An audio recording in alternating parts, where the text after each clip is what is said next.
கிடைக்கும் நான் சொன்னேன்ல, இந்த வார்த்தையிலே நீ நிலைத்திருக்கிறாயா? இந்த வார்த்தையை கேட்கிறவனும் வாசிக்கிறவனும் இதை கை கொள்ளுகிறவனும் பாக்கியவான்கள் என்று எழுதுன்னு சொன்னார்.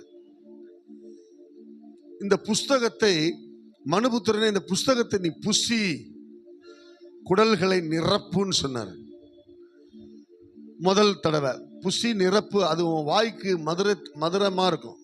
சிலர் என்ன செய்யறாங்கன்னா, நான் தியானிக்கிறேன், ரொம்ப டேஸ்டா இருக்கு பைபிள்ங்கிறாங்க, அது ஒரு அனுபவம். இன்னொரு ஆளுக்கு சொல்றாரு, இதை புசி உன் வயிற்றுக்கு கசப்பா இருக்குன்றார். அது வந்து ரியலான ஒரு அனுபவம். வாழ்க்கையில் வர்ற போராட்டங்கள்லையும் வேதத்தை கை கொள்ளுகிறது. அதான் நமக்கு கஷ்டமா இருக்கு. ஆனாலும் வேத வசனத்துக்கு நமக்கு அப்படியே பணிஞ்சு கொடுத்துட்டோம்னு சொன்னா, நிச்சயமா சொல்றேன், ஆண்டவருடைய ஆசீர்வாதம் உங்க மேல தங்கி நீங்கள் கேட்டுக்கொள்வது எதுவோ